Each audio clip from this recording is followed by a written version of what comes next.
Welcome back again. Last week we talked about how train up a child in the way that he should go is a command that God gives us with a great promise, so that when he is old, he will not depart from it. And we talked about the fact that we can trust the one who made that promise to keep it. And that should really allay a lot of our fears, should give us confidence, but should also make us want to know that we are doing it right, that we are keeping up our end of the bargain, so to speak, that we are training in the way that God would have us. So this week, we're going to look a lot more closely at what that training actually involves.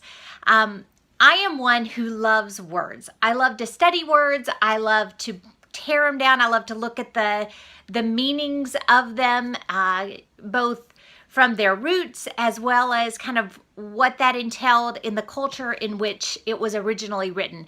So when I started tearing down this verse a little bit, you look at the word train there, and in the Hebrew, it always has complexions of early stages.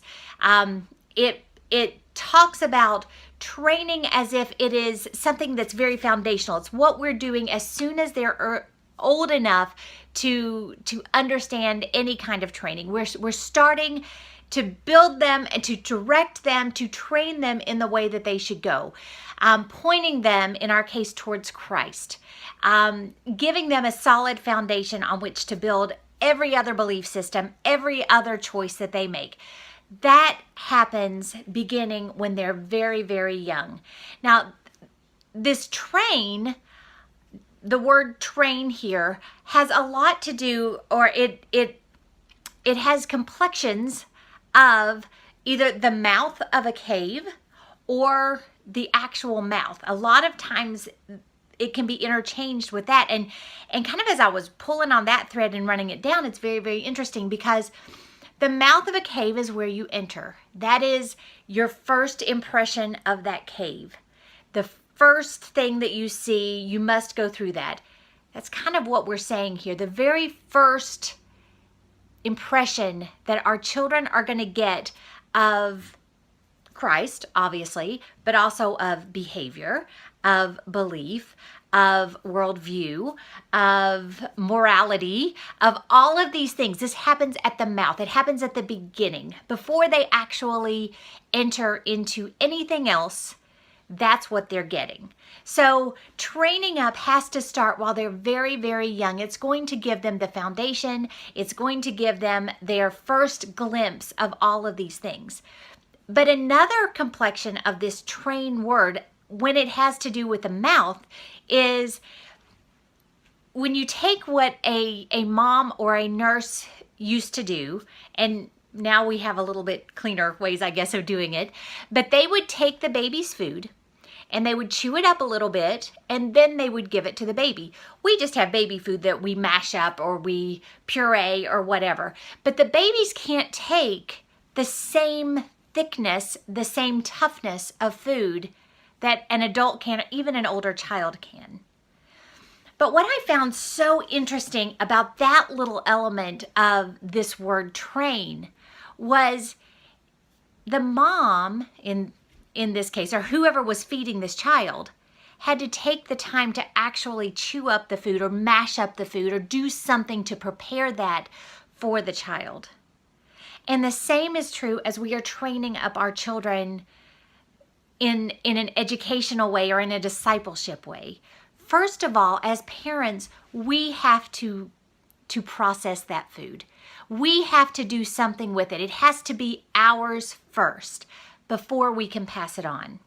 And that's where we get back once again to making sure that you are solid in your foundation as a mom or dad, that you are spending the time in God's Word, so that then you can take those truths, you can process them, break them down, and hand them off to your young children so that they are starting to get an appetite for all of these things that we want them to know, we want them to study, we want them to retain.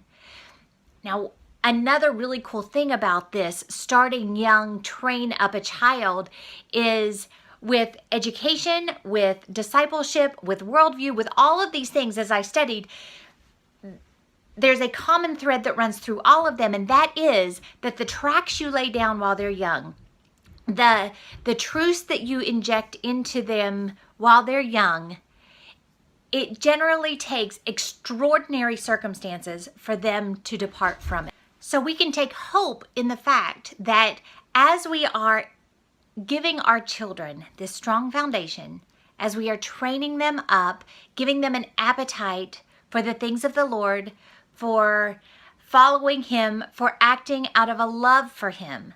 You know, like I've said many times, I tell my children every day that all of their decisions should be made out of a heart that loves the Lord their God with all their heart, all their soul, all their mind. That is what needs to drive their decision making. As we start that while they're young, that is gonna stay with them. That will become part of their DNA. That will be the force that drives them on. That will constantly be in their mind. And yes, there will be times probably as they're growing that they make decisions that make us cringe, that they give us cause to worry. But we can trust that God is faithful, and that just like He says in His word, train up a child in the way he should go, and when he is old, he will not depart from it. Spend the time now while they're young to instill that love for Him in them, to process this information, this food for them before you give it to them, so that they can see that you've already been there, that you already know it, that this is your food as well. And then trust God that when they are old, all of those things that you have given them will continue to be part. And even when they make decisions that veer away from it, that they will come back, because that is part of who they are, and because God promises that when they are old, they will not depart from it. So let's do this together. Let's disciple our children while they're young and through every single phase.